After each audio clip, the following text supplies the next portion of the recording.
Hello guys, good evening to all of you. Once again, welcome back on my YouTube channel Learn with Concept by Archana Vishwakarma. Now it's me signing in.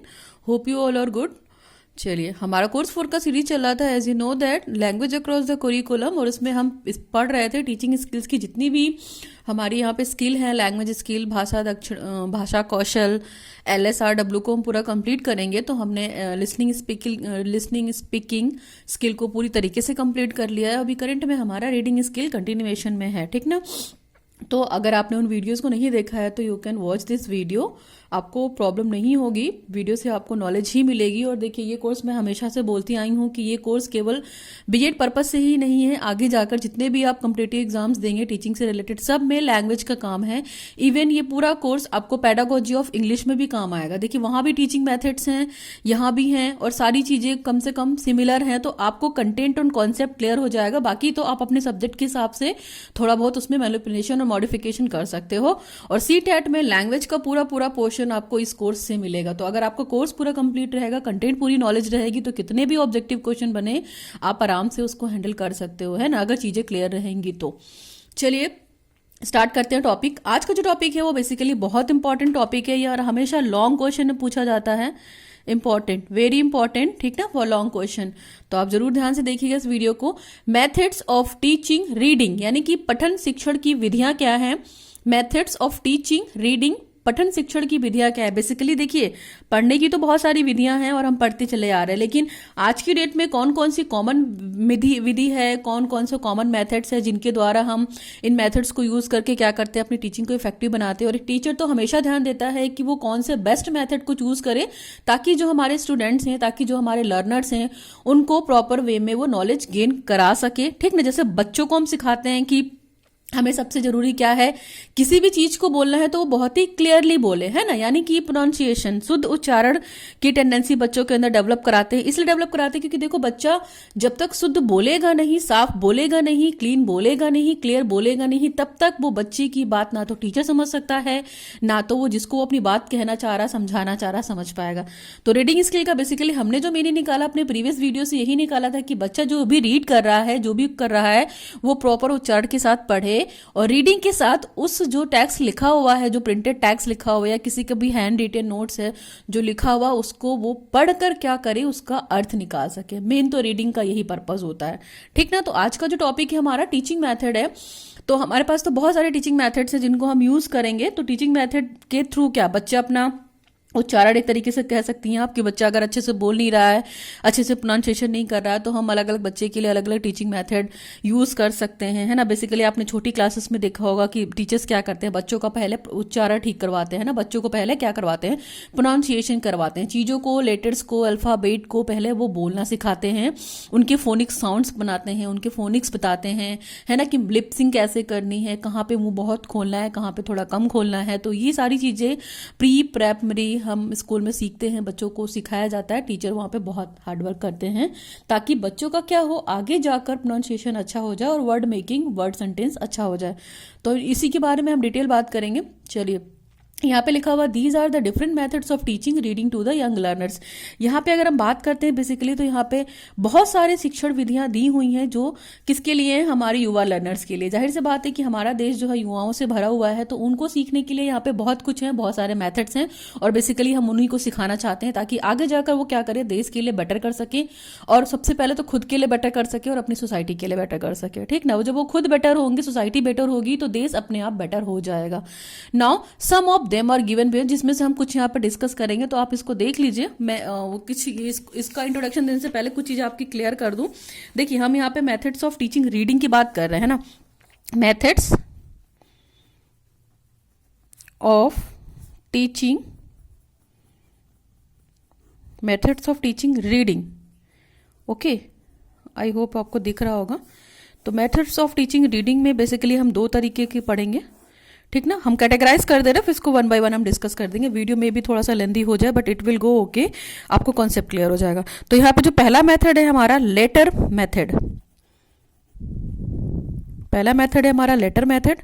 दूसरा method हमारा होगा जाएगा, जाहिर सी बात है, non letter method. तो पहले method में हम क्या करेंगे, लेटर मेथड हमारा हो गया, दूसरा हमारा नॉन लेटर मेथड हो गया, ठीक ना। तो लेटर मेथड में देखिए, हम पहला मेथड जो पढ़ेंगे वो अल्फाबेटिक मेथड पढ़ेंगे, अल्फ़ाबेटिक, जो हम वर्णमाला सीखते हैं, अल्फ़ाबेटिक मेथड। ओके, और दूसरा जो पढ़ेंगे, बी वाला जो पढ़ेंगे वो फोनिक मेथड, जहाँ पे हम साउंड्स की बात करते हैं, जो कि बच्चों के लिए यूज़ होता है, फोनिक मेथड। ठीक, तो इस चीज़ को ध्यान रखिएगा। लेटर मेथड पहला हुआ हमारा लेटर मेथड, उसमें हम पढ़ेंगे अल्फ़ाबेटिक मेथड, दूसरा पढ़ेंगे फोनिक मेथड। ठीक ना। नॉन लेटर मेथड में देखिए क्या पढ़ेंगे हम, पहला इसमें हम पढ़ेंगे हम अपना वर्ड मेथड, जो शब्द विधि जिसको हम बोलते हैं वर्ड मेथड, जहाँ पे हम शब्दों के थ्रू सीखेंगे चीज़ों को। फिर यहाँ पे पढ़ेंगे फ्रेज, तो फ्रेज क्या होता है, फ्रेज मेथड क्या होता है, इसके बारे में बात कर सकते हैं हम। ठीक ना, बी बोल सकते हैं इसको। ओके, और इसको सी बोल सकते हैं। यहाँ पे हम सेंटेंस मेथड की बात करेंगे, जहाँ पे हम क्या करेंगे, वाक्य बनाएंगे। ठीक, और डी वाले में हम क्या बात कर सकते हैं, स्टोरी मेथड, जहाँ पे हम स्टोरी के बारे में बात करेंगे कि स्टोरी के माध्यम से कैसे रीडिंग की जा सकती है, कराई जा सकती है। तो ये आप क्लासिफिकेशन याद रखिएगा, इंपॉर्टेंट है। आप लॉन्ग क्वेश्चन अटैम्प्ट करेंगे तो डेफिनेटली ये आप फ्लो चार्ट बनाइए। मेथड्स ऑफ टीचिंग रीडिंग, पठन कौशल की जो शिक्षण विधियां हैं उसमें दो तरीके का है। पहला तो हमारा लेटर मेथड हो गया, दूसरा हमारा, आप इसको बॉक्स में भी कर सकते हैं, पहला हमारा क्या था, लेटर मेथड। ठीक ना, और दूसरा था हमारा नॉन लेटर मेथड। तो पहले मेथड में हमने अल्फ़ाबेटिक मेथड पढ़ेंगे हम, और दूसरा मेथड होगा हमारा होगा फोनिक मेथड। ठीक, नॉन लेटर मेथड में देखिए क्या होगा, वर्ड मेथड यानी कि शब्द विधि हो जाएगा, यहाँ पे फ्रेज मेथड हो जाएगा, सेंटेंस विधि, फिर इसके बाद स्टोरी विधि। तो इसी को हम डिटेल करके 1 बाय 1 पढ़ेंगे। तो चलिए सबसे पहला स्टार्ट करते हैं हमारा। सबसे पहला देखिए मेथड क्या दे रखा है हमारा पे, यहाँ पे अल्फ़ाबेटिक मेथड दे रखा है।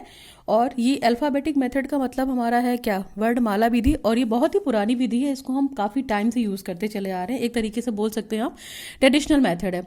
देखिए लिखा हुआ है, the oldest method of teaching reading of a second language to learner is the alpha method. आप बेसिकली आप ये देखेंगे ना कि जितने भी स्टूडेंट हैं उनकी ये क्या है, एक तरीके से सेकेंड लैंग्वेज विधि है, यानी कि दूसरी भाषा शिक्षण सीखने की विधि है। और ये बहुत पुरानी विधि है अल्फ़ाबेटिक मेथड, जो शिक्षार्थी क्या करते हैं, सीखते हैं। और इसमें पुराने तरीके के ही माध्यम को यूज़ किया जाता है, अल्फ़ाबेट पे बेस होती है ये विधि। नंबर 2 है इसमें, ask the name suggested in the beginning, individual letters are taught to a learner on combination of letter. इसमें क्या होता है, जो इस विधि से ही आप समझ सकते हैं कि बच्चा कैसे सीखेगा, अल्फ़ाबेट के माध्यम से। अल्फ़ाबेट वही वर्णमाला जो हम ABC करके पूरी पढ़ते हैं, है ना, छोटा बड़ा छोटी सारी चीज़ें, तो बच्चा उसी के हिसाब से सीखेगा ना। सबसे पहले बच्चा क्या करेगा, वर्णमाला जो आपकी अल्फ़ाबेट है वो टेबल यानी कि ABC जो भी है वो प्रॉपर वे से A से लेके Z तक क्या करेगा, उसको वो बोलना सीखेगा, है ना। अल्फ़ाबेट के माध्यम से चीज़ों को पहचानना सीखेगा। ए फॉर एप्पल होता है तो बच्चे को अगर हम एप्पल बता देंगे तो वो एप्पल जानेगा, बी फॉर बॉल जानेगा। तो सबसे पहले टीचर क्या करता है, बच्चों को अल्फ़ाबेट मेथड के माध्यम से वर्डों को आइडेंटिफाई, पहचानना, सिंबल्स को पहचानना बताता है। ओके, फिर वो उसके बाद धीरे धीरे उसकी मीनिंग बताने लगता है। नेक्स्ट वाले में as the name suggested the beginning individual letters are thought to be a learn on the combination of letter. इसमें देखिए क्या है, इस विधि से तो आपको अच्छे से पता चल रहा है कि स्टार्टिंग में क्या होगा, जो हमारे वर्ड्स होंगे उनके कॉम्बिनेशन को जानेगा बच्चा बेसिकली, और उसके बारे में फिर क्या करेगा, धीरे धीरे चीज़ों को क्या करने लगेगा, लेटर को जोड़ने लगेगा। पहले तो वो सिंगल लेटर पढ़ेगा, फिर उसके बाद पहले वो सिंगल अल्फ़ाबेट पढ़ेगा, फिर वो सिंगल अल्फ़ाबेट को कर जोड़कर पढ़ने लगेगा। जिससे बच्चे पढ़ते हैं ना, APPLE apple, BAT bat, CAT cat. तो इस तरीके के बच्चे क्या करेंगे, जैसे जैसे सीखते जाएंगे वो वैसे वैसे चीजों को, वर्ड्स को जोड़कर पढ़ते जाएंगे। नेक्स्ट है, but this method is not consider appropriate for teaching reading because different alphabets have the different sounds and when they occur in the word. Basically इस मेथड में क्या होता है कि ये कोई मतलब एक तरीके से बोल सकते हैं कि परफेक्ट मेथड नहीं है जिसके माध्यम से बच्चा क्या कर सके, टीचिंग रीडिंग के प्रोसेस को अच्छे से सीख सके। क्यों, इसलिए क्योंकि जितने भी अल्फ़ाबेट्स होते हैं सबके अलग अलग साउंड होते हैं और वो हर जगह पे अलग अलग तरीके से बोले जाते हैं। हर जगह पे अलग अलग शब्द होते हैं ना, अलग अलग ध्वनियाँ होती हैं, अलग अलग साउंड्स होते हैं। और जो डिफरेंट ये हमारे वर्डमाला हैं या जो अल्फ़ाबेट्स हैं वो अलग तरीके से अलग जगह पे बोले जाते हैं। नाउ नेक्स्ट, इसलिए भी अप्रोप्रिएट नहीं है। नेक्स्ट है, in this method names of letter are taught in their alphabetic order. देखिए इस मेथड में क्या है, बेसिकली जो बच्चे को जो पढ़ाया जाता है वो अल्फाबेटिकली ऑर्डर में पढ़ाया जाता है कि जैसे A से स्टार्ट हुआ है तो A से B C D लेकर लाइक पूरा Z तक वो जाएगा। तो एक ऑर्डर में पढ़ते हैं बच्चे, एक क्रम में पढ़ते हैं इस विधि के द्वारा। Okay, now we come to the next point, they are pronounced, है ना, डिफरेंटली। एग्जाम्पल जैसे D-O, पहले इसको D बोलेंगे फिर O बोलेंगे, फिर इसको बोलेंगे क्या हम, डू, D-O डू, इसको हम क्या बोलेंगे, डू। फिर T-O, इसको क्या हम बोलेंगे, to. But what about S.O, तो सो, N.O, इसको बोलेंगे नो। तो ये एक एग्जाम्पल है जिसको हम अलग अलग तरीके से अलग अलग प्रोनाउंसिएशन देते हैं और करते हैं. Okay, now we come. Thus, learning of alphabets does not help in the learning of words. जो ये अल्फ़ाबेट्स की लर्निंग है ये आपको हेल्प नहीं करती हैं कि प्रॉपर आप वर्ड्स को क्या करो, रट सको, ठीक ना, या उसको समझ सको या रिकॉग्नाइज कर सको. Therefore it is a considered as a outdated. अगर करंट टाइम की बात करेंगे तो ये मेथड बिल्कुल भी क्या है, सक्सेसफुल नहीं है. वर्णमाला मेथड केवल ये छोटे बच्चों के लिए सक्सेसफुल इसलिए हो सकता है क्योंकि बच्चे वहाँ पे टीचर के द्वारा प्रैक्टिस कराई जाती है. जो टीचर बोलता है बच्चे उसको रिपीट करते चले जाते हैं. तो इसलिए थोड़ी सी चीज़ें हो सकती हैं कि हमने टीचर क्या करता है, ब्लैक बोर्ड पे जाकर कुछ भी लिख देता है और टीचर जोर जोर से बोलती है और बच्चे भी क्या करते हैं, उसके पीछे बोलते हैं. तो ये सारी चीज़ें भी होती हैं वर्ड्स वाले मेथड में, अल्फ़ाबेटिक मेथड में एक तरीके से. नाउ नेक्स्ट पॉइंट है the alphabetic method of teaching method that is not phoenix, है ना, जो अल्फ़ाबेटिक मेथड है वो टीचिंग मेथड का फोनिक मेथड नहीं है. Dominated the teaching of the reading up till the, basically अगर हम बात की जाए तो इस मेथड को बेसिकली हम 19th सेंचुरी तक बहुत अच्छे से यूज़ करते थे क्योंकि दैट टाइम पे इतने मेथड्स थे नहीं, टेक्नोलॉजी इतनी अवेलेबल नहीं थी. तो ये मेथड 19th सेंचुरी तक काफ़ी अच्छे से डोमिनेट रहा है, यूज़ किया गया है. बट अभी के टाइम पे ये आउटडेटेड हो गया है. Now this involves teaching children to recognize and name the letters too of the alphabet, both capital and lower case in the alphabetical order. देखिए यहाँ पे बच्चों को बेसिकली क्या सिखाते हैं, बच्चों को चीज़ों को रिकॉग्नाइज करना. जैसे नेम लिखते हैं तो नेम में आपको अच्छे से पता है कि पहला नेम हम कैपिटल लेटर लिखते हैं. फॉर एग्जाम्पल अगर एग्जाम्पल की बात करते हैं हम, ठीक ना, अगर हम ए फॉर अर्चना ही लिख दे तो पहला लेटर हम ए बनाएंगे. तो एक ऐसे भी बना सकते हैं ARACHAN अर्चना. ठीक, इसी को हम जाकर आगे यहाँ पे लिखते हैं आर. तो ये क्या है, यहाँ पे ए स्मॉल लेटर हो गया, स्मॉल ऑर्डर हो गया, है ना, स्मॉल हो गया, और ये कैप्स हो गया. तो ये मैटर करता है सारी चीज़ें और बच्चों को ये सिखाई जाती है. इस तरीके आप किसी का भी नाम लिख सकते हैं कि नाम लिखते हैं तो पहला लेटर क्या कैपिटल ही आता है, जैसे ये राहुल लिख गया.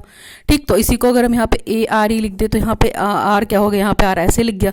तो ये मैटर करता है. तो ये चीज़ को आप याद रख सकते हैं कि नेम और नाम में और जो बीच वाले वर्ड होते हैं लोअर ऑर्डर और कैपिटल ऑर्डर, ये सारी चीज़ें बच्चों को बता दी जाती है अल्फा ऑर्डर के थ्रू. बच्चे इस चीज़ को रिकॉग्नाइज करने लगते हैं कि कौन सी चीज़ में हमको कैपिटल लेटर लिखनी है और कौन C small. Now next point है it is the most commonly use method. ये बहुत ज़्यादा यूज़ किया जाता है मेथड एक तरीके से देखा जाए तो. Next it is a dull and monotonous. देखिए ये बहुत बोरिंग मेथड है, डल मेथड है. मोनोटोनस है मतलब एक ही टोन में पढ़ाए चले जाएंगे, मतलब उसी टोन में, बाकी उसमें कोई चेंजेस नहीं करेंगे. तो एक तरीके से बच्चों के लिए क्या होता है, वही चीज़ें बार बार सुन के बच्चे बोर हो जाते हैं. Because letter them self have a no meaning, और लेटर्स के जो मीनिंग निकलते हैं वो भी बिल्कुल सेंसलेस होते हैं. कोई मीनिंग कुछ और होता है, प्रोनाउंसिएशन कुछ और होता है. तो pronunciation of a word is not the combination of the sounds of the letters constituting the words. Basically जैसे मान लीजिए हम कोई टीचर है चार्ट के थ्रू पढ़ा रहा है ना, यहाँ पे एक बड़ा सा चार्ट है, ठीक ना, तो यहाँ पे वो पिक्चर्स दिखा रहा है. जैसे मान लीजिए ए पढ़ा रहा है, बी पढ़ा रहा है, सी पढ़ा रहा है, डी पढ़ा रहा है, ठीक, और यहाँ पे वो ब्लैक बोर्ड पे क्या कर रहा है, कुछ और चीज़ बच्चों को उसी के हिसाब से बता रहा है. तो बच्चे क्या करते हैं, रिकॉग्नाइज नहीं कर पाते इन चीज़ों को. तो ये भी कहीं ना कहीं मैटर क्रिएट करता है कि जैसे ए फॉर एप्पल ही थोड़े हो सकता है, ए फॉर एरोप्लेन भी हो सकता है, ए फॉर आंट भी हो सकता है, बी फॉर बॉल ही थोड़े से. मान लीजिए यहाँ पे पिक्चर में बॉल दिखा दिया तो बच्चा यहाँ बॉल ही समझेगा ना. अब टीचर यहाँ पे अगर बी फॉर बैट बताएगी तो वो इतनी जल्दी थोड़े समझेंगे बच्चे. तो ये मैटर करता है ये सारी चीज़ें. ठीक, एग्जाम्पल के तौर पे देख सकते हैं आप, देखिए, ठीक ना, जैसे वही लिखा हुआ है कि pronunciation of a word is not the combination of the sound. जो निकल रहा है लेटर का साउंड वो कॉन्स्टिट्यूइंग वर्ड में फिट नहीं बैठता. जैसे for apple, known, fit no, etcetera. These are the examples. तो ये हमारा जो अल्फाबेटिक मेथड है हमारा, जिसको हम वर्डमाला विधि बोल रहे हैं हम, तो यहाँ पे ये मेथड कंप्लीट होता है. ठीक ना, अल्फाबेटिक मेथड में आपको कोई दिक्कत नहीं होगी. नाउ हमने आपको बताया ही था कि हम ये लेटर मेथड में पढ़ रहे हैं, तो लेटर मेथड में हमारा एक मेथड हो गया. हमारा दूसरा मेथड है फोनिक मेथड. ठीक ना, तो फोनिक मेथड में देखिए हम क्या बात करते हैं. फोनिक का मतलब क्या होता है, साउंड. एक तरीके का क्या, फोनिक से ही समझ लीजिए. फोनिक का मतलब क्या हो गया यहाँ पे, साउंड, आवाज, है ना. फोनिक का मतलब यहाँ पे क्या हो गया, साउंड या आवाज निकालना. तो the sounds of the letter in the alphabet are the basis of method. जी के इस वाले मेथड में क्या है, इसका बेसिस है साउंड. लेटर्स का जो साउंड्स है वो इस मेथड का बेसिक मेथड है कि बच्चे साउंड्स को कैसे बोलते हैं, मतलब किसी वर्ड्स की रिकॉग्नाइजेशन को, साउंडिंग को वो कैसे बोलना चाह रहे हैं. ए फॉर एप्पल, आ, फोनिक साउंड जो निकालते हैं बच्चे, है ना, बच्चों के साथ ए बी बी ऐसे ऐसे करके बोलना पड़ता है, कक्का किक्की. तो ये सारे साउंड्स निकलते हैं. तो अलग अलग वर्ड्स के लिए अलग अलग साउंड्स हैं, अलग अलग लेटर्स के लिए अलग अलग साउंड्स हैं, और हर बंदा अलग अलग बोलता भी है, ये भी मैटर करता है. Now sounds indicates the letters in the alphabet as the language. तो जो बच्चा साउंड्स निकालता है वो क्या समझ सकता है कि अल्फाबेट एक तरीके की भाषा यूज करते हैं हम वर्णमाला को पढ़ने के लिए जो भी भाषा यूज करते हैं तो उसको वो क्या करता है, साउंड जब पहचानने लगेगा, साउंड इंडिकेट करने लगेगा, लेटर्स को आइडेंटिफाई करने लगेगा, तो वो चीज़ों को वहीं पे क्या करेगा, बोलने लगेगा, सीखने लगेगा। Now sounds when combined give words, जब साउंड्स कंबाइन करके छोटे छोटे शब्दों को वो जोड़ने लगेगा तो क्या वो वर्ड भी बनाने लगेगा। जैसे बी बोलेगा तो बी, फिर बी के साथ ए टी जोड़ देगा तो वो क्या हो गया, एक वर्ड बन गया बैट, बैट एक वर्ड बन गया। कैट, CAT कैट, वो एक वर्ड बन गया, तो वो सी को सी पड़ेगा, है ना। कैट निकल कर आ गया, बैट निकल कर आ गया, DOG डॉग निकल कर आ गया। तो पहले वो क्या करेगा, वर्ड्स को, लेटर को, अल्फाबेट को 1 बाय 1 करके पढ़ेगा। फिर वो फोनिक साउंड्स यानी कि वो साउंड्स को पहचानेगा। जैसे CAT कैट लिखा है तो क्या पड़ेगा, सी की जगह कैट सीधे पड़ेगा, CAT कैट। फिर वो वर्डों को जोड़कर क्या करने लगेगा, वर्ड बनाने लगेगा, छोटे छोटे अल्फाबेट्स को जोड़ के। नेक्स्ट हमारा है this method give good pronunciation. ये इस मेथड से क्या होता है, बेसिकली बच्चों का जो प्रोनाउंसिएशन होता है बहुत अच्छा होता है, इसलिए क्योंकि टीचर इसमें बहुत बोल बोल के पढ़ाता है और बच्चे भी उसके पीछे उन चीज़ों को रिपीट करते हैं साथ के साथ, ठीक ना। नेक्स्ट पॉइंट है but one sound for one letter in is this rule for this method which does not go with the English. देखिए, एक साउंड के लिए एक लेटर के लिए एक साउंड, ठीक ना। ये रूल क्या होता है, हमारे इंग्लिश मेथड के लिए फिट नहीं बैठता है ना, आपको पता ही होगा। द लेटर ऑफ, फिर इसके बाद क्या है, sounds of letter are taught instead of their names. हमें यहाँ पे साउंड्स तो पढ़ाए जाते हैं कि कैसे बोलना है, उनको फोनिक्स तो सिखाई जाती है, लेकिन उनके नेम्स नहीं सिखाए जाते। तो ये भी क्या है, एक तरीके से फोनिक मेथड का ड्रॉबैक है। और बेसिकली ये छोटी कक्षाओं के लिए उपयोगी है। मैंने बोला ना आपको कि ये स्मॉल क्लासेस के लिए उपयोगी है। स्मॉल क्लासेस में चलेंगी अभी भी। प्रेप हो गया आपका, नर्सरी हो गया, प्ले ग्रुप हो गया, जूनियर नर्सरी हो गया, जूनियर KG हो गया, तो वहाँ पे बच्चों को ऐसे ही पढ़ाया जाता है फोनिक वर्ड्स में। बट ये ऊपर की कक्षाओं के लिए, मिडिल कक्षाओं के लिए उपयोगी नहीं है। Okay, now we come to the next. तो इसमें क्या है, नेक्स्ट पॉइंट में देखिए क्या है, फोनिक मेथड में ही, फोनिक मेथड में हमारा नेक्स्ट पॉइंट है it is confusing because sounds of some letters are similar. ये बहुत कंफ्यूजिंग है क्योंकि देखिए साउंड्स जो होते हैं ना, कुछ लेटर्स के सिमिलर ही निकलते हैं बट मीनिंग उनका क्या हो जाता है, डिफरेंट डिफरेंट होता है। फॉर एग्जाम्पल देखिए, मैंने यहाँ पे क्या लिखा हुआ है, when do we use affect and when do use with effect. तो क्या है, इफेक्ट अफेक्ट लगभग दोनों लोग एक ही जैसा बोल देते हैं बट दोनों की मीनिंग तो अलग अलग है ना।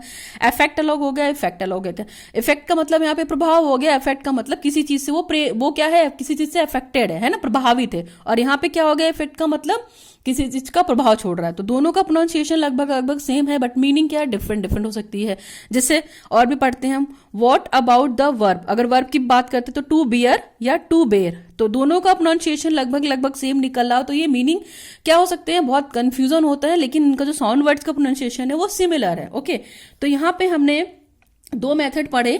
कौन से 2 मेथड पढ़े, लेटर मेथड में हमने अल्फाबेटिक पढ़ लिया और फोनिक मेथड पढ़ लिया। चलिए अभी हम आते हैं अपने दूसरे वाले मेथड पे, यानी कि दूसरे वाले क्लासिफिकेशन की, जो कि नॉन लेटर मेथड था। तो जाहिर सी बात है यहाँ पे चीजों को क्या करेंगे, लेटर मेथड में तो हमने चीजों को लिख के पढ़ा, लेटर का मतलब है चीजों को लिखा और पढ़ा, और यहाँ पे लिखना नहीं है, कुछ एडवांस। ये मेथड जो है ना, थोड़े से एडवांस्ड मेथड हो गए जो आज की डेट में यूज्ड हैं। ये एडवांस्ड मेथड हो गया। अगर हम बात करते हैं, अगर एक क्वेश्चन भी राइज होगा तो एडवांस मेथड में ये आपके वर्ड मेथड भी आ जाएंगे, फ्रेज आ जाएगा, सेंटेंस आ जाएगा, स्टोरी मेकिंग आ जाएगा। ये थोड़े से ओल्डेस्ट मेथड में आ जाएगा, ओल्डेस्ट है ना। ना चलिए, तो अल्फाबेटिक मेथड में हम सबसे पहला मेथड क्या पढ़ेंगे, वर्ड मेथड पढ़ेंगे। तो चलिए वर्ड मेथड की हम वर्ड मेथड का डिस्कशन करते हैं। देखिए, नॉन लेटर मेथड में पहला मेथड हम पढ़ेंगे वर्ड। और वर्ड का मतलब समझ रहे हैं आप, सीधे सीधे क्या, शब्द। एक तरीके से होल मेथड भी बोल सकते हैं आप, शब्द भी बोल सकते हैं। और इस मेथड को डिटेल पढ़ेंगे, बहुत सारे पॉइंट्स हैं यहाँ पे हम डिस्कस कर देंगे। वर्ड मेथड या होल वर्ड मेथड लगभग सेम है, तो अभी हम डिटेल में डिस्कस करेंगे। चलिए, ये हमारा हो गया द होल वर्ड मेथड या वर्ड मेथड। तो इस चीज को ध्यान दीजिएगा, हम फटाफट डिस्कस करते हैं। यहाँ पे देखिए क्या है वर्ड और होल वर्ड मेथड में। The whole word method is also called the look and say method, OR और see and say method, OR और ग्लोबल मेथड। इस विधि को हम क्या बोलते हैं, लुक एंड से मेथड भी बोल सकते हैं। चीजों को देखेगा और बोलेगा, ठीक ना, चीजों को देखेगा और बोलेगा और कहेगा।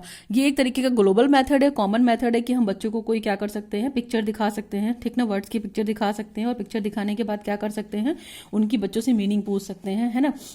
जैसे मैंने कोई एक बड़ा सा सीनरी जैसा दिखा दिया और बच्चों से पूछ लिया कि उसमें क्या क्या मिल रहा है, उसको क्या क्या है उसकी मीनिंग बताओ और कौन कौन सी चीज कहाँ पे है, तो यहाँ पे बच्चों को क्या करेंगे, मीनिंग का, लेकिन उस मीनिंग का कोई सेंस नहीं होता है ना, उस मीनिंग का क्या सेंस होगा, अगर स्टोरी प्रॉपर से बनाई गई होगी, प्रॉपर इमेजिनेशन किया गया होगा, प्रॉपर पिक्चर होगी, तभी तो वो स्टोरी बना सकता है। तो बच्चे छोटे होते हैं तो वो इतनी जल्दी स्टोरी मेकिंग नहीं कर पाते हैं उस स्टेज पे, लेकिन बस यहाँ पे क्या होता है, चीजों को देखना है आपको, ठीक ना, जो पिक्चर दिया गया है इस मेथड में, उस पिक्चर को देखिए और उसके बाद उसकी मीनिंग को बताइए, भले उस मीनिंग का कोई सेंस ना हो, इट विल गो ओके, ठीक। 1940 का, और ये ग्लोबल मेथड है, हर जगह यूज किया जाता है, बेसिकली देखा जाए तो आमतौर पे वैश्वीकरण पूरे वर्ल्ड में यूज किया जाता है। Now the whole method begins with a word, जो ये मेथड है वो क्या होता है, एक तरीके से वर्ड से शुरुआत हो जाती है, धीरे धीरे बच्चा जब अल्फाबेट बोलने लगेगा और फोनिक साउंड्स निकालने लगेगा तो थोड़े थोड़े छोटे छोटे वर्ड्स जोड़ के वो पढ़ने लगेगा, ठीक।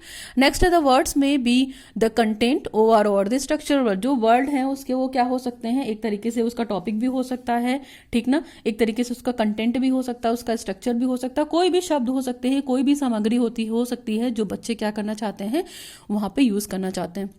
नेक्स्ट है the learning of these words is followed may be the content and और the alphabets and the sentences after which the actual reading begins. जब बच्चा क्या करेगा, इन शब्दों को सीख लेगा तो क्या करेगा, उनको उन सब चीजों को क्या करेगा, फॉलो करेगा, ठीक ना, कंस्ट्रक्ट करेगा, ठीक। तो वो कोई भी कंटेंट हो सकता है, कोई भी तुम्हारा वर्ड हो सकता है, कोई भी आपका वाक्य भी हो सकता है, जिसके बाद वो क्या करेंगे, चीजों को वो पढ़ेंगे और रियलिटी में रीडिंग शुरू करेंगे तो वो मीनिंग जानना भी स्टार्ट कर देंगे। नाउ नेक्स्ट है plenty of audio visual aids are essential for effective use of this method. देखिए इस मेथड को बेसिकली अच्छा बनाने के लिए, इफेक्टिव बनाने के लिए हमें बहुत सारा इफेक्टिव ऑडियो विजुअल एड्स चाहिए, जो कि आज की डेट में हर टॉपिक के लिए इफेक्टिव नहीं है और हर टॉपिक के लिए पॉसिबल में नहीं है। टीचर के लिए हर टॉपिक के लिए, छोटे छोटे टॉपिक्स के लिए भी वो क्या करता है, ऑडियो विजुअल एड्स को इफेक्ट करता रहे, बनाता रहे, है ना, तो टीचर फिर उसी में रह जाएगा। तो लेकिन अगर हम बात करेंगे बेसिकली इस मेथड को बहुत इफेक्टिव बनाने के लिए, पर्पसफुल बनाने के लिए, उपयोगी बनाने के लिए वो क्या करेगा, ऑडियो विजुअल एड का बहुत सारा अच्छा यूज करेगा, यानी कि ज्यादा से ज्यादा यूज करेगा। नेक्स्ट है to begin with the learners are expected to look at the general appearance of the word. यहाँ पे देखिए क्या है कि जब बच्चा क्या करेगा, चीजों को सीखेगा, देखेगा, तो अपना एक क्या करेगा, जर्नल ओपिनियन देने लगेगा, चीजों को देखकर जनरलाइजेशन करने लगेगा। जब वो धीरे धीरे पढ़ना स्टार्ट करेगा, जब वो धीरे धीरे पढ़ने की शिक्षण के कौशल से क्या हो जाएगा, फेमिलियर हो जाएगा, या एक तरीके से हम बोल सकते हैं वो अपना एक्सपीरियंस भी करने लगेगा कुछ टाइम बाद। इस तरीके की चीजों को क्या करेगा, उनकी बेसिस पे उनसे वो साउंड्स को रिकॉल करने की कोशिश भी कर सकता है, इस तरह की चीजों को भी कर सकता है, ठीक ना। नेक्स्ट हमारा है based on the shape of the word they are expected to memorise the sounds that should be spoken. देखिए बेसिकली क्या है, ये शब्दों के एक तरीके से बोल सकते हैं आप, जो शब्द के आकार हैं, यानी शेप ऑफ द वर्ड, यानी शब्दों के जो आकार हैं, फिर उससे जो हमारे साउंड्स निकल रहे हैं, तो चीजों को हम क्या करेंगे, रिकॉग्नाइज करके, मेमोराइज करके चीजों को हम यूज करेंगे कब, जब हम स्पीकिंग करने लगेंगे। यानी कि जो शब्द के शेप हैं, यानी कि शब्दों की जो आकार हैं, शब्द के जो आकार हैं, जो बेस है, जो उसके साउंड्स हैं, उसको मेमोराइज करने की अपेक्षा, यानी कि उसको मेमोराइज तो करेंगे, लेकिन जब वो स्पीकिंग में यूज करेंगे तो क्या करेंगे, उसको रिकॉल करके वो बोलना सीख जाएंगे। Now we come to the next point. ये हम होल वर्ड मेथड या वर्ड मेथड पढ़ रहे हैं, आप इसको वर्ड मेथड भी बोल सकते हैं, तो बेसिकली संपूर्ण, एक तरीके से संपूर्ण शब्द विधि है ना, या शब्द विधि भी बोल सकते हैं आप इसे। नेक्स्ट है student can see and learn new words from their personal experiences, testimonies and the stories which would motivate them to remember what their words looked like and they would associate the written words with their own speaking of words। Basically बच्चे यहाँ पे क्या करेंगे, अपने personal अनुभव से, अपनी जो टेस्टिमनी यानी कि गवाही जो है, स्टोरीज वगैरह है, तो इन सब चीज़ों को देखकर क्या करते हैं, नए नए शब्दों को देखकर कुछ लर्न करते हैं, कुछ सीखते हैं, और उनको क्या करते हैं, मेमोराइज करने के लिए वो इंस्पायर रहते हैं कि उनके सामने जो चीज़ें दिख रही हैं उनको हम अगर कहीं लिखा हुआ जैसे पा लेंगे या लिखा हुआ कहीं रखा रहेगा, तो लिखने के साथ साथ हम चीज़ों को क्या करेंगे, बोलने भी लगेंगे, वो उसका वाचन भी करने लगेंगे, पढ़ने भी लगेंगे। कुल मिला के जो उनका एक्सपीरियंस है, जो उनका अनुभव है, जो उनकी स्टोरी है, चीज़ों को देख रहे हैं, देखने के बाद पढ़ रहे हैं, और पढ़ने के बाद उसको रीडिंग में ला रहे हैं, और रीडिंग करके वो पर्पसफुल मीनिंग निकालने की कोशिश कर रहे हैं। नेक्स्ट हमारा है this method is rarely use today. आज की डेट में ये मेथड बहुत ही कम यूज किया जाता है, okay, because each learner eventually reaches a break down point, क्योंकि देखिए हर जो लर्नर होता है वो कहीं ना कहीं चीज़ों को क्या करेगा, मतलब पढ़ते पढ़ते वो कहीं और पहुंच जाता है। क्यों? क्योंकि देखिए वर्ड मेथड का मतलब है कि हम सारे शब्दों को तो नहीं जान सकते ना। हम हर वक्त कोई डिक्शनरी लेके बैठेंगे तो मान लीजिए एक टाइम तक उसको सारे शब्द आते हैं, एक सेंटेंस में या एक पेज में उसको बहुत सारे शब्द आते हैं, वाक्य आते हैं या शब्द आते हैं, लेकिन बहुत सारी चीज़ें ऐसी भी तो होती हैं जिसको नहीं आती, तो क्या करेगा, एक टाइम पे उसका मोटिवेशन ब्रेक होने लगेगा। Okay, beyond which new words are rarely memorised, और जो न्यू वर्ड्स होते हैं वो हमें क्या होते हैं, हमें जल्दी जल्दी याद हो जाते हैं। तो ये सारी चीज़ें भी मैटर करती हैं। जो नए शब्द होते हैं वो कभी याद ही, तो अगर हम पुरानी चीज़ों के पीछे पड़े रहेंगे तो हमें नई चीज़ तो कभी हम सीख ही नहीं पाएंगे। तो ये चीज़ थोड़ी सी रेयरली हो गई है now. But to obediently use their method the instructor is not expected to waste time connecting syllabus with the sound. देखिए जो बेसिकली अगर देखा जाए तो ये जो है ओबीडियंट इन द सेंस कि आज्ञाकारी बोल सकते हैं ना आप ओबीडियंट को, यहाँ पे क्या बोल सकते हैं, वही बोल सकते हैं जो ओबीडियंट पद। अगर आज्ञाकारी चीज़ों से लेके देंगे तो जो ये सिस्टम है उपयोग करने के लिए शिक्षकों के लिए बेटर नहीं है। क्यों? क्योंकि इसमें बहुत सारा टाइम वेस्ट हो जाएगा ना। हर टीचर क्या करेगा, टीचर जैसे मान लीजिए एक शब्द लिख देगा, एक वाक्य लिख देगा और फिर उस वाक्य के एक ही शब्द को एक्सप्लेन करता रहेगा, टीचर यही काम करता रहेगा। तो टीचर अगर इसी काम में बिजी हो जाएगा टीचर, तो आगे के सिलेबस को कैसे वो कनेक्ट कराएगा, तो इसमें बहुत सारा टाइम जाएगा। बेसिकली ये सिर्फ छोटे बच्चों के लिए हो सकता है, बड़े बच्चों के लिए ये मेथड नहीं हो सकता है नाउ, क्योंकि इसमें बहुत सारा टीचर का भी टाइम जाएगा और बच्चे भी एक टाइम बाद बोर होने लगेंगे। कब तक वो शब्दों को सीखेंगे, डिक्शनरी थोड़े हैं बच्चे, है ना। Now the teacher must selected words from the interesting reading material to make them the visible। And देखिए टीचर इसके लिए क्या कर सकता है, बहुत ही सिलेक्टेड वर्ड्स को चूज कर सकता है अपनी टॉपिक को पढ़ाने के लिए और रीडिंग को इंटरेस्टिंग बनाने के लिए। रीडिंग मटेरियल अच्छा रख सकता है, सेलेक्टिव रख सकता है, चीजें प्रॉपर पर्पसफुल रख सकता है कि बच्चा पढ़ने के बाद चीजों को विजुअलाइज करे, अच्छे से सीख सके और अच्छे से क्या हो, प्रोमिनेंट कर सके चीजों को, उसमें इंटरेस्ट ले सके, है ना। तो ये सारी चीजें टीचर का काम है। टीचर अपने कंटेंट को जो भी पढ़ाने जाए वो बहुत सेलेक्टिव रखे ताकि उन्हें बहुत ज्यादा शब्दों पर फोकस ना करना पड़े। Okay, now we come to the next. The ability of learner to memorize the visuals, shapes and the pronunciation of the numerous words varies from the person। और देखिए हर जो लर्नर है, शिक्षार्थी की जो क्षमता है, वो जो शेप देख रहा है, चीज़ों को मेमोराइज कर रहा है, विजुलाइज कर रहा है, फिर उसके बाद उसका प्रोनाउंसिएशन कर रहा है, तो हर व्यक्ति में देखिए अपनी अपनी डिफरेंट क्षमता हो सकती है। एक बच्चा बहुत जल्दी चीज़ों को सीख जा हो सकता है, दूसरा बच्चा उसी वर्ड को प्रोनाउंसिएशन में बहुत टाइम लगा है ना। जैसे किसी बच्चे को हमने 5 सेंटेंस बता दिए कि आप डेली रूटीन पे अपने 5 वर्ड बोलो, तो कोई बच्चा एक ही दिन में बोल के आ जाएगा, कोई बच्चा हो सकता है 2 दिन ले, 3 दिन ले, चीज़ों को ठीक से पढ़ ना पाए, रिकॉग्नाइज ना कर पाए। तो ये चीज़ें बहुत मैटर करती हैं, ठीक ना। तो ये हमारा था word method. Now we come to the, हमारे इसी मेथड में हम अपना पढ़ेंगे फ्रेज मेथड। तो फ्रेज मेथड की बात कर लेते हैं थोड़ी सी। देखिए फ्रेज मेथड में कुछ नहीं है बेसिकली। फ्रेज मेथड में मतलब आपको पता ही है कि एक फ्रेज होता है और फ्रेज में हमारे बहुत सारे ग्रुप्स ऑफ वर्ड होते हैं, शब्दों का एक समूह होता है जहाँ पे हम क्या कोशिश करते हैं, चीज़ों को जानने के लिए, है ना। जैसे शब्दों का समूह में अगर हम बात करेंगे तो टीचर क्या करेगा, ब्लैक बोर्ड पर कुछ लिख देगा जैसे नाना, पापा, मामा, है ना। फिर उसके बाद क्या करेगा, उन्हीं सबको जोड़कर एक क्या कर देगा, बड़ा सा सेंटेंस बना देगा। तो ये एक तरीके से देखा जाए तो इसमें वर्ड तो कंटेंट होता ही नहीं है और इसका सब्जेक्ट का भी पता नहीं होता है कि कहाँ पे कौन सी चीज़ जोड़ दी है। तो फ्रेज वाली चीज़ों को थोड़ा सा देख लीजिए। देखिए फ्रेज का अगर डेफिनेशन देखा जाए तो क्या है, a phrase is a group of word. Phrase क्या है, एक तरीके का शब्दों का समूह है ना, group of word that is used as a single part of speech, जो हम सिंगल पार्ट ऑफ स्पीच के लिए यूज करते हैं। जैसे for example that does not contain a verb, मैंने बोला कि वही आपका एक्शन वर्ब उसमें पता नहीं चलेगा और उसका सब्जेक्ट भी आपको पता नहीं चलेगा। तो ये एक तरीके से क्या है, एक तरीके से ये भी बहुत पर्पजफुल नहीं है ना। नेक्स्ट है in this method complete phrase is taught. यहाँ पे हमारे मेथड में बच्चों को कोशिश की जाती है कि हम उसको एक कंप्लीट फ्रेज बता दें, यानी कि क्या करें, एक वाक्य को बता दे और वाक्य का जो लेवल रखे वो सिंपल से डिफिकल्टी की तरफ रखें, यानी कि पहले 2 शब्दों को बताएं, फिर 3 शब्दों को, फिर 4 शब्दों को, इस तरीके से जोड़कर बच्चों को क्या करें, एक सेंटेंस बनाने के लिए बोलें, तभी चीज़ों को समझ में आएगा। It does not express the complete idea, और सेंटेंस पढ़ने के बाद क्या बच्चे को एक कंप्लीट आइडिया भी नहीं लग सकता है कि वो चीज़ों को कैसे करेंगे। जैसे एग्जाम्पल विद सॉफ्ट बरोफर, अब हम इसको देख के क्या आइडिया लगा सकते हैं कि ये क्या हो सकता है, किसका एग्जाम्पल हो सकता है। फिर नेक्स्ट है under the dining table. Under the dining table का मतलब क्या, तो आप इस चीज़ को देखकर कोई कंप्लीट आइडिया लगा पा रहे हैं नहीं। After the high school football game, यानी कि हाई स्कूल का सर्टिफिकेट जब आपको मिल जाएगा तो फुटबॉल गेम आपको याद आएगा। ऐसे तो इन सब चीज़ों से कुछ मतलब नहीं निकलता है, तो प्रॉपर वे में हम इसका एक कंप्लीट आइडिया नहीं लगा पाते, इसलिए ये मेथड भी कहीं ना कहीं आपका क्या है, फेल है, फ्रेज मेथड। और फ्रेज मेथड बेसिकली एक ग्रुप है, शब्दों का समूह है, जो हम क्या करते हैं सेंटेंस को बनाने के लिए, ग्रुप को बनाने के लिए यूज करते हैं अपने टीचिंग मेथड्स की रीडिंग में, ठीक ना। तो हमारे यहाँ पे 2 मेथड हो गए।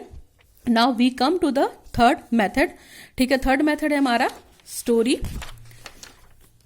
थर्ड मेथड है हमारा सेंटेंस मेथड। सेंटेंस मेथड का मतलब समझ रहे हैं वाक्य विधि, यानी कि वाक्यों को बनाना और वाक्यों को पढ़ना। तो कैसे हम बना सकते हैं अपने वाक्य को और कैसे पढ़ सकते हैं, तो चीज़ों को देख लीजिए थोड़ा सा। वाक्य विधि, या इसको हम हिंदी में अगर बात करेंगे तो इसको वाक्य विधि बोलेंगे या सेंटेंस विधि बोलेंगे। तो वाक्य में क्या हो सकता है, वाक्य मैंने वही बताया कि इसका एग्जाम्पल मैं दे चुकी हूँ कि सबसे पहले इसमें टीचर क्या कर सकता है, बच्चों की तो पहले प्रीवियस नॉलेज वो चेक करेगा, ठीक ना। और वही वाला मेथड है, बिल्कुल सिंपल सा मेथड है सेंटेंस मेथड, कि बच्चा को वहां पे लिख देगा बोर्ड पे the look and say method and the sentence method. Look and say method and sentence method बिल्कुल सिमिलर हैं, ठीक ना, with the difference in the look and say method. देखिए तो यहाँ पे वही चीज है कि बच्चा टीचर ब्लैक बोर्ड पे कुछ लिख देगा, बच्चों को बोलेगा लुक एंड से, यानी लुक एंड टेल भी हो सकता है यहाँ पे कि देखो और पढ़ो और क्या समझ रहे हो, ठीक। ये भी हो सकता है वाक्य विधि में बोल सकते हैं हम कि पहले क्या करेगा, बच्चों को पहले वो वर्ड्स बताएगा, फिर शब्द बताएगा, उसके बाद क्या करेगा, पूरा वाक्य बता देगा। तो इस विधि में अगर बेसिकली देखा जाए तो टीचर क्या करेगा, एक सेंटेंस लिखेगा, पूरा सेंटेंस लिखेगा, उसके बाद बच्चों को बोलेगा पढ़ो। लेकिन देखो साइकोलॉजिकल अगर ऑर्डर हम देखेंगे तो बच्चा क्या होता है, बच्चा पहले अपनी आंखों से जिस चीज को देखता है तो वो किसको देखेगा, सेंटेंस को देखेगा। तो पहले एक बार में वो पूरा सेंटेंस दिखेगा, अक्षरों को थोड़े देखेगा कि यहाँ पे अ लिखा है, फिर च लिखा है, फिर ये लिखा है, तो ऐसा तो नहीं करेगा ना बच्चा। अगर टीचर ने एक सेंटेंस लिख दिया है, एक वाक्य लिख दिया, तो बच्चा पहले उस वाक्य को पूरा पढ़ डालेगा साइकोलॉजिकल ऑर्डर में देखा जाए तो। फिर क्या करेगा, वो चीजों को ब्रेक करके पढ़ने की कोशिश करेगा, अगर उसे वो वाक्य समझ में नहीं आया होगा या उसने उस तरह का सेंटेंस कभी पढ़ा नहीं होगा। तो बेसिकली ऐसा नहीं होता है। बच्चों को हम क्या कर सकते हैं, कभी भी पूरा एक बार में एक सेंटेंस लिखकर बच्चों से ये नहीं पूछेंगे कि इसका मीनिंग क्या है। बच्चों को हम कोशिश करेंगे वहां पे बताएंगे कि सब्जेक्ट क्या होता है, मेन वर्ब क्या होता है, एक्शन वर्ब क्या होता है, ऑब्जेक्टिव क्या होता है। तो एक सीक्वेंस होता है ना पढ़ाने का कि सबसे पहले आप वर्ड बताइए, फिर आप पूरी वर्ड माला बताइए, फिर वाक्य बताइए। तो ऐसा करना चाहिए, ठीक ना, जो कि जरूरी है। पहले आप क्या करेंगे, जब आप वाक्य बता देंगे बच्चों को, तो फिर शब्द बताइए कि इस वाक्य में इतने इतने शब्द आए हैं, और उस शब्द को आने के बाद हमारा क्या बना है, हमारी पूरी वर्णाक्षर या पूरी माला बनी हुई है, ठीक। तो ये चीज क्लियर होती है। नेक्स्ट है इसमें the unit of teaching is a word and in sentence method the unit of teaching is a sentence. तो बात वही है कि यहाँ पे वर्ड से ही शुरुआत करेंगे हम चीजों को और हम सेंटेंस में बोलेंगे। नाउ नेक्स्ट है it release heavily on situational teaching. ये क्या है, बहुत हैवीली एक तरीके से बच्चे पे बहुत बर्डन भी डालती है सिचुएशनल टीचिंग के लिए, ठीक ना। नेक्स्ट हमारा while learning mother tongue a child does not hear individual words rather complete sentence are spoken to him. देखिए अगर हमने बच्चे को क्या किया है, अगर हमने बच्चे को अब पहले शब्द नहीं बताए और क्या कहते हैं शब्दों का उच्चारण नहीं बताई, वर्ड माला नहीं बताई, और बच्चों से उम्मीद करेंगे कि वो पूरी क्या करे, पूरी की पूरी स्पीकिंग बोलने लगे, है ना, पूरे सेंटेंस को देख कर क्या करे, स्पोकन करने लगे, तो ये पॉसिबल नहीं है ना। और ये देखा जाए तो बेसिकली जो हमारी कंडीशन होती है ना उस पर कहीं ना कहीं डिपेंड करती है इस तरह की टीचिंग को। नाउ नेक्स्ट है नेक्स्ट जो मैंने मदर टंग की बात की ना, तो मदर टंग जब बच्चा सीखता है तो आपको पता है ना, बच्चा सीखता ही नहीं, वो बचपन से मतलब अपनी फैमिली में सुनता चला आता है ना।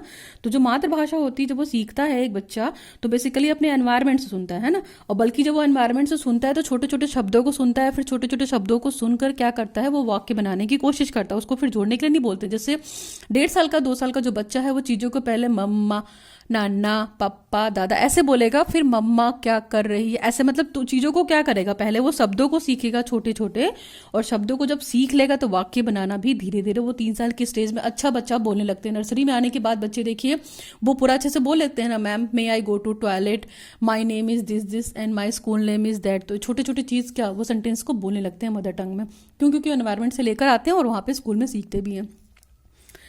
नेक्स्ट है therefore while learning to read the foreign language it would be the psychological sound to present the complete sentences before learner because the future also।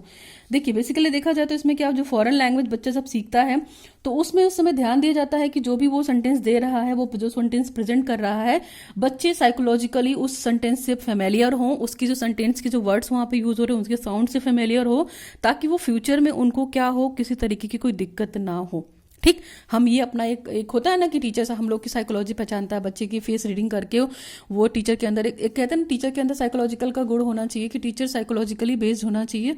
Child psychology तो उसको आनी चाहिए कि बच्चे के फेस को देख के आइडेंटिफाई कर पाए कि बच्चा इस चीज को समझ पा रहा है कि नहीं समझ पा रहा है, ताकि उसको भविष्य में कोई दिक्कत ना हो। नेक्स्ट है he will not be required to the utter individual word rather complete sentences.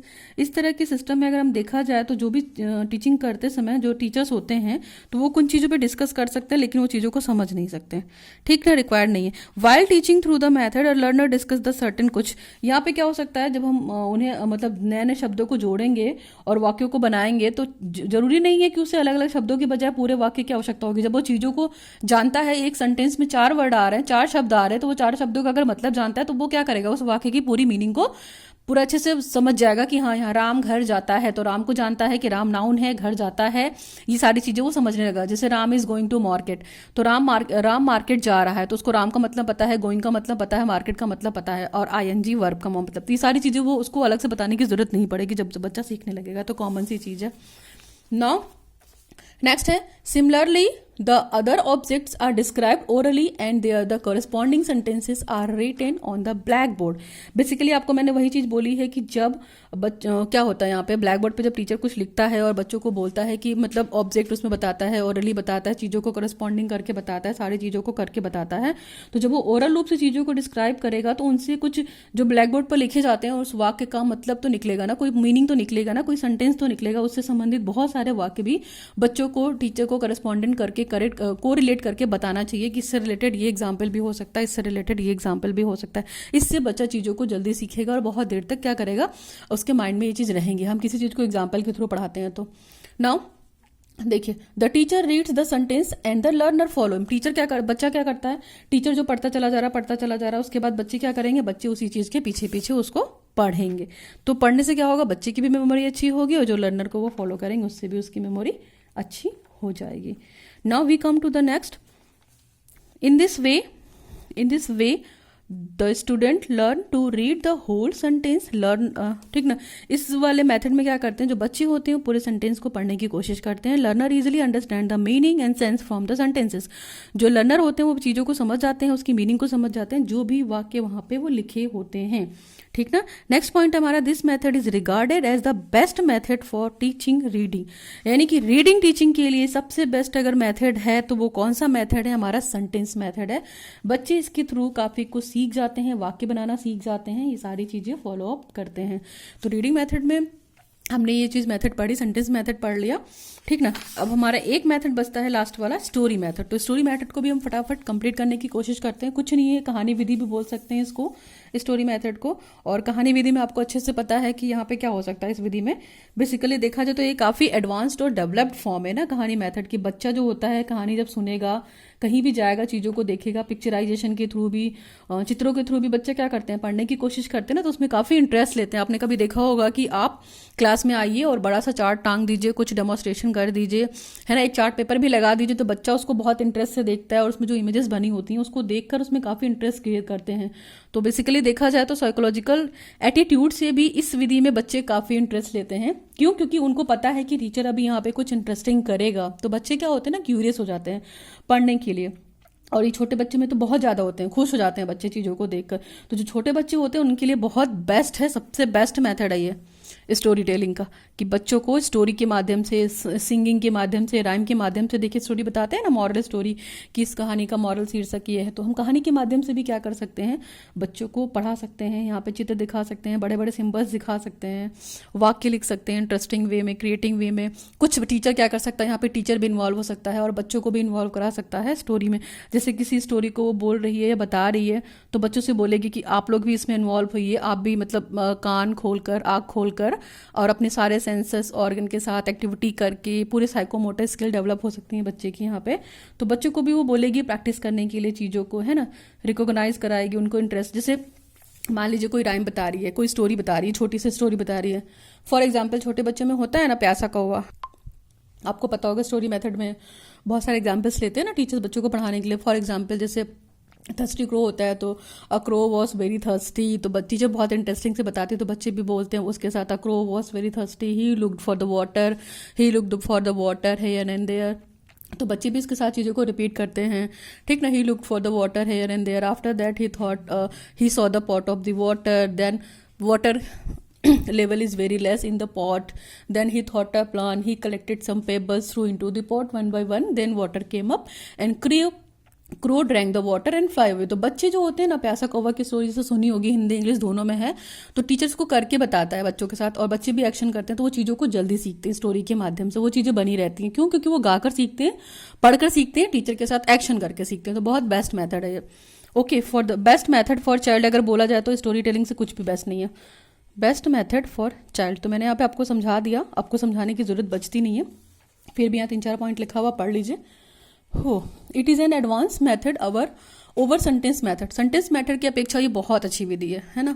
It creates interest, बच्चों के अंदर इंटरेस्ट क्रिएट करती है, आपको पता है। It conveys a complete unit of thought, मतलब पूरी विचारधारा की जो कंप्लीट थिंकिंग होती है ना शीर्षक, वो पूरी चीज़ें यहाँ पे बता दी जाती हैं।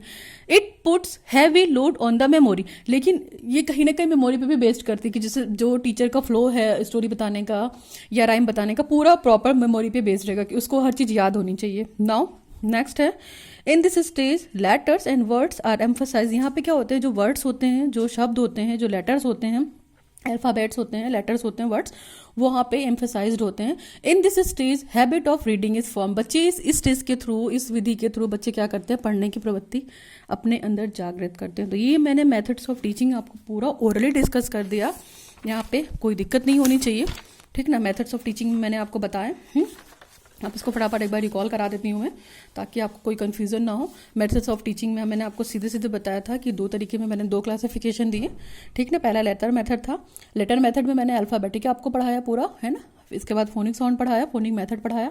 नॉन लेटर मेथड में आपको वर्ड मेथड पढ़ाया, फ्रेज पढ़ाया, सेंटेंस, स्टोरी मेथड। तो ये पूरा हमने यहाँ पे मेथड्स ऑफ टीचिंग को अच्छे से क्या कर लिया है, कवरअप कर लिया है। कोई प्रॉब्लम नहीं होगी आपको इस मेथड में, ठीक ना। और सारे मेथड है, आपकी इच्छा है, आप इसमें से कोई मेथड अगर स्किप करना चाहें तो स्किप भी कर सकते हैं, और ऐड करना चाहें तो ऐड भी कर सकते हैं, कोई दिक्कत नहीं होगी। और मैंने यहाँ पे एक तरीके से 4, 2, 6 मेथड पूरे बता दिए हैं, ठीक ना। तो होपफुली आपने ये वीडियो एंजॉय किया होगा, पर्पसफुल रहा होगा, नीडफुल रहा होगा, और आप पेशेंसफुली देखेंगे तो आपको चीज़ अच्छे से क्लियर हो जाएगी। ये टॉपिक बोरिंग नहीं लगेगा, एक पूरा आपका लॉन्ग क्वेश्चन तैयार हो जाएगा। सो वीडियो थोड़ा भी हेल्पफुल रहा हो, रिक्वायर्डफुल रहा हो, पर्पसफुल रहा हो, नीडफुल रहा हो, तो please do subscribe my channel. Video को लाइक कीजिए, कमेंट सेक्शन में कमेंट कीजिए, कोई डाउट होता है तो you can ask me in my comment section, I will try to solve out your problem. So बस करते हैं आज की वीडियो में। Thanks for watching the video. Now signing off, learn with concept by Archana Vishwakarma.